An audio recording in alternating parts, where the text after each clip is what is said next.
Bismillah. The land afar beyond, दूर की सरजमीन। आज इसका फर्स्ट चैप्टर पढ़ेंगे। पहले मैं उसको उर्दू में पढ़ूँगी, आप उसको सुने और फिर उसके बाद अंग्रेज़ी में। अभी आपने सिर्फ उसको सुनना है और उसकी पिक्चर्स अपने जहन में बनानी है। मैं शुरू कर रही हूँ। चैप्टर 1, शोर और गुल का शहर। एक दफ़ा का जिक्र है। शोर और गुल के एक शहर में 3 बच्चे रहते थे। उनमें एक लड़का पीटर था और उसकी बहनें एना और पेशेंस। शोर और गुल का शहर एक बड़ा शोर शराबे वाला और गंदा मुकाम था, जो गलियों, घरों, दुकानों और बाज़ारों से भरा हुआ था। बच्चे इधर उधर घूमते रहते, हर चीज़ को देखते, गलियों और पार्कों में खेलते और सिर्फ अंधेरा होने पर या भूख लगने पर घर जाते। यकीनन वहाँ पर स्कूल थे, लेकिन बच्चे सिर्फ तभी स्कूल जाते थे जब उनका दिल चाहता था। उनके माँ बाप उन्हें वही करने देते थे जो वो चाहते थे, जैसे शहर के ज़्यादातर दूसरे बच्चों के साथ था। आओ, आज तब्दीली के लिए स्कूल चले, एक दिन पीटर ने अपनी बहनों से कहा। आज कहानी का वक्त है, आज बुध है ना। ओह, स्कूल नहीं चलना है, नहीं जाना स्कूल, एना ने पुकारा। उसने जवाब दिया, मैंने एक ज़बरदस्त काम सोचा है। आओ ट्विस्टी गली चलते हैं, वहाँ घंटियाँ बजाएंगे लोगों के घर और भाग जाएंगे। फिर लोग दरवाजे पर आएंगे और वहाँ कोई भी नहीं होगा। ओह हाँ, बड़ा मज़ा आया। पेशेंस ने नाचते हुए कहा, ये बहुत मज़ा आएगा, मैं स्कूल नहीं जाना चाहती हूँ। तुम बहुत गंदी लग रही हो, उनकी अम्मी ने कहा। क्या तुमने आज सुबह नहाया है? और पेशेंस, तुम देखो, तुम्हारे कपड़ों में सुराख हो रहे हैं, तुम्हें इनको सीना चाहिए। लेकिन बच्चों ने कोई परवाह नहीं की। शोरो गुल के शहर में बच्चे शाज़ो नाज़र कभी कभारी अपने वालिदैन की बात सुनते थे। बहुत मुश्किल था। शाज़ो नाज़र वो जैसे चाहते बड़े होते, इसी तरह से अपने काम करते बड़े हो जाते थे। वो दौड़ते हुए ट्विस्टी गली पहुँचे और रास्ते में मिलने वाले दूसरे बच्चों को पुकारा, जॉन, लिली, हम घंटियाँ बजाने जा रहे हैं, आओ आओ, देखो हमें, हमारे साथ चलो। 2-3 बच्चे और हंसते हुए आते हैं। यहाँ मिस क्रॉसपैच रहती हैं, पीटर ने कहा, लंबे मकान की सीढ़ियाँ चढ़ते हुए। अब तुम सब छुप जाओ तुम सारे। बच्चे एक गाड़ी के पीछे छुप जाते हैं। जब पीटर ने घंटी बजाई, उस बड़े सारे मकान में घंटी की आवाज़ गूंजी, टन टन। पीटर सीढ़ियाँ उतरकर दूसरे बच्चों के साथ भाग के शामिल हो जाता है। दरवाज़ा खुला और एक दुबली पतली लंबी औरत, जिसकी नाक पर ऐनक थी, बाहर झांकती है। वो हैरान हुई कि वहाँ तो कोई नहीं था। मुझे यकीन है कि मैंने घंटी सुनी थी, उसने खुद से कहा और दरवाज़ा बंद कर दिया। बच्चे हंसने लगते हैं, कितना मज़ा आ रहा है। और पीटर दोबारा उस बड़े मकान की सीढ़ियाँ चढ़ता है। उसने जल्दी से ज़ोर से घंटी बजाता है। टन टन। यह आवाज़ उस रेडी के पीछे छुपे बच्चों ने भी सुन ली, इतनी ज़ोर से आ रही थी। पीटर तेज़ी से सीढ़ियाँ उतरकर उस रेडी के पीछे बाकी हंसते हुए बच्चों के साथ छुप गया। दरवाज़ा खुला और एक गुस्से से भरा चेहरा बाहर झांकता है। अभी वहाँ कोई नहीं था। ये वही बदतमीज़ बच्चे हैं फिर से, मिस क्रॉसपैच ने तेवरी चढ़ाते हुए कहा। इंतज़ार करो, जब मैं तुम लोगों को पकड़ लूँगी, मैं इनके कान खींचूंगी। उसने दरवाज़ा फिर जोर से बंद कर दिया। अब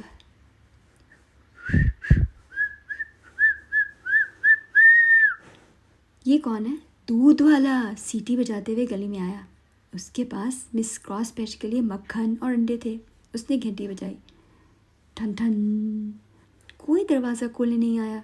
बच्चे खुशी से खुद को गले लगाने लगे। मिस क्रॉसपैच ने सोचा कि ये फिर कोई शरारती लड़का है। यकीनन दूध वाले ने बार बार फिर घंटी बजाई। राइट, वो तो बाहर था। दरवाज़ा अचानक खुला और मिस क्रॉसपैच नमूदार हुई, बिल्कुल यकीन के साथ कि घंटी बच्चे ही बजा रहे हैं।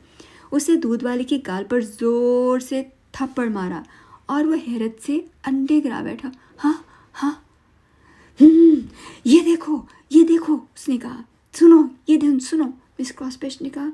"अह, अह", जब उसने टूटे हुए अंडों के थैले और सीढ़ी पर मक्खन के पैकेट को देखते हुए कहा, ओह ओह, मैंने सोचा था कि तुम कुछ शरारती बच्चों में से हो। देखो वो है, वो बदतमीज बच्चे। गाड़ी फिर अचानक हट जाती है और मिस क्रॉसपैच की नज़र उन 5 बच्चों पर पड़ी जो पीछे छुपे हुए थे। वो सीढ़ियाँ उतर कर उनकी तरफ दौड़ी, मगर बच्चे उनसे कहीं ज़्यादा तेज दौड़ सकते थे। वो सड़क के आखिरी किनारे तक पहुंच चुके थे जब वो अभी आधी सीढ़ियाँ भी नहीं उतरी थीं। ये तो बहुत मज़े का था, पेशेंस ने कहा, अपने टूटे हुए जूते के तस्मे बांधते हुए। वाकई ये तो बहुत मज़े का था। चलो एक और घंटी बजाते हैं, ऐना ने कहा। इस बार मैं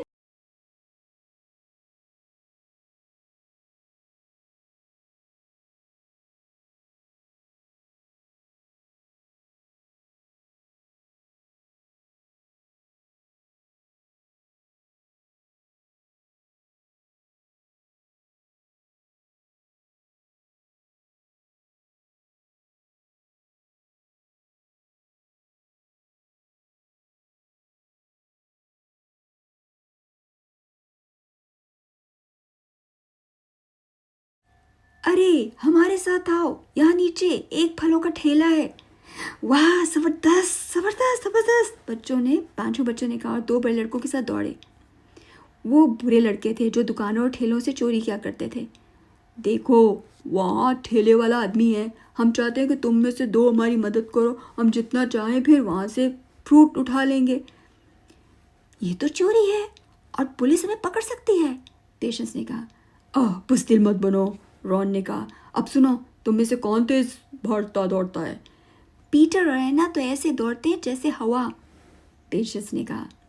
तो पीटर और एना, तुम दोनों इस ठेले वाले के पास दौड़ कर जाओ और इसके इर्द गिर्द नाचो, रॉन ने कहा। इस आदमी को बुरा भला कहो ताकि वो तुम्हें इतना गुस्से में आ जाए और फिर तुम्हारे पीछे भागने लगे। जैसे ही वो गया, हम दौड़ कर जाएंगे, खाने की चीज़ें उठा लेंगे, जब तुम वापस आओगे तो तुम्हारे साथ बांट लेंगे। ठीक है, पीटर ने कहा, मगर उम्मीद है कि हम पकड़े नहीं जाएं। चलो चलो, पीटर और एना दौड़ते हुए ठेले की तरफ गए। बाकी अरे देखो, सब गंदा है, इन्होंने चिढ़ाते हुए गाया। ठेले वाला एना के पीछे भागा। एना के पीछे भागता हुआ कहा, मैं ये बर्दाश्त नहीं करूँगा, तुम बच्चे मेरे साथ ऐसी बदतमीजी करो। वो चिल्लाया। पीटर ने अचानक अपना पाँव उसके आगे कर दिया। वो आदमी ठोकर खाकर ज़मीन पर गिरा। जब वो उठा तो उसका चेहरा गुस्से से लाल था। तुम मुझे नहीं पकड़ सकते, तुम मुझे नहीं पकड़ सकते, पीटर ने बदतमीजी से जुबान निकालते हुए कहा। वो आदमी पीटर के पीछे दौड़ा। पीटर उस तरफ दौड़ा जिस तरफ बाकी बच्चों ने दौड़ने का प्लान बनाया था। एना भी भागी और वो आदमी बुड़बुड़ाते हुए इनके पीछे लपका। पक्का इरादा कर चुका था कि उन्हें पकड़कर सजा देगा। जैसे ही वो आदमी गली में नीचे गया, बाकी बच्चे अपनी छुपने की जगह से बाहर निकल आए। मगर जब वो ठेले के पास पहुंचे तो रोन और विलियम ने फल उठाने की जुर्रत की। उन दोनों लड़कों ने अपनी जेबें फलों से भर ली और दौड़ते हुए आदमी पर नजर रखी। देखो, वो तकरीबन पीटर और एना को पकड़ ही चुका था कि सब चिल्लाए, देखो तुम्हारे फलों के साथ वो चोरी कर रहा है। वो मुड़ा और जब उसने रॉन और विलियम को अपने ठेले से चीज़ें लेते देखा तो गुस्से से चिल्लाया और वापस सड़क पर दौड़ा। उधर पीटर और एना खुशी से नाचते रह गए। जब रॉन और विलियम ने उसे आते देखा, वो दूसरे बच्चों के साथ भाग गए और जल्दी सड़क के मोड़ से गायब हो गए। बेचारा आदमी समझ नहीं पा रहा था क्या करे। अगर वो उनके पीछे दौड़ता तो डरता कि पीटर और एना मिल आकर और फल चुरा लेते।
नीला निशान पड़ जाएगा। ओह रोने वाली बच्ची मत बनो, जॉन ने कहा। अब हम क्या करें? देखो वो कुत्ता कूड़ेदान के आसपास सूंघ रहा है, आओ उस पर कुछ फेंकते हैं। बच्चों ने जो कुछ भी हाथ में था उठाया और उस दुबले पुत्ते आधे भूखे कुत्ते पर फेंक दिया। एक पत्थर उसके सर पर लगा और दर्द से चीखा, दूसरा उसके पीठ पर लगा और वो भागने के लिए मुड़ा, लेकिन बुरे बच्चों ने उसे घेर लिया और वो कोई रास्ता नहीं देख सका। मिट्टी का एक बड़ा ढीला उसकी पिछली टांग पर लगा, वो लंगड़ाने लगा। उसने पीटर पर भौंका और लड़कों की टांगों के दरमियान से निकल गया। वो सड़क पर लंगड़ाता हुआ दर्द से चीखता हुआ जा रहा था। फिर एक अजनबी नमूदार हुआ। वो कोने से चलता हुआ आया और फौरन लंगड़ाते हुए कुत्ते को देखा। उसने उसे बुलाया। वो कुत्ता 3 टांगों पर दौड़ता हुआ उसके पास आया। वो कौन है? पेशेंस ने नैना से सरगोशी की। मैंने उसे पहले कभी नहीं देखा था। क्या वो अजीब नहीं है? वो अजनबी सिर्फ इसलिए अजीब लग रहा था क्योंकि वो बहुत साफ़ सुथरा, तरतीब से और देखने में खूबसूरत था। उसने सफ़ेद रंग की साफ छोटी कमीज़ पहनी हुई थी और उसके पाँव में सैंडल थे। उसकी टांगों पर चमड़े की डोरियां बंधी हुई थी। उसने कुत्ते के ऊपर झुककर उसकी जख्मी टांग को उठाया। वहाँ से खून बह रहा था। बेचारा, तुम्हारे साथ क्या हुआ है? कुत्ते ने अपनी छोटी सी दुम लाई और अजनबी का हाथ चाटने लगा। उसने बच्चों की तरफ देखा। मुझे उस कुत्ते की टांग धोनी होगी, उसने कहा। कहीं पानी है? मुझे कुत्ते की टांग धोनी होगी, उसने कहा। कहीं पानी है? तो उधर से पीटर ने जवाब दिया। सड़क के आखिर में एक दरिया है।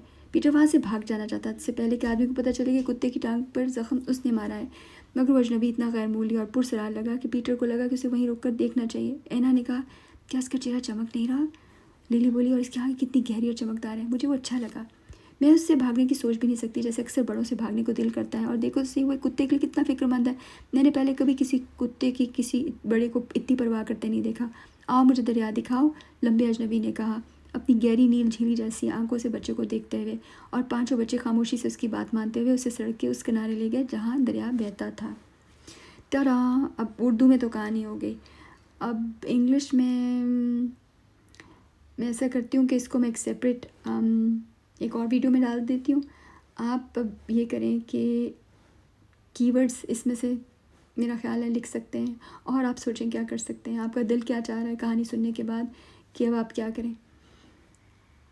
मेरा तो दिल चाहा था कि मैं उसकी ड्राइंग सोचूं और मैंने थोड़ी सी उसकी ड्राइंग ये आपको दिखाती हूँ, ये की है। आपका दिल चाहता है आप इसकी ड्राइंग भी बना सकते हैं और कहानी का मैसेज भी सोच सकते हैं कि कहानी का मैसेज क्या है, कहानी हमें क्या बता रही है अभी इस चैप्टर 1 में। तो आप अपना काम शुरू करें और इंग्लिश के लिए इंशाल्लाह फिर मैं आपको वीडियो बाद में भेजती हूँ। अल्हम्दुलिल्लाह।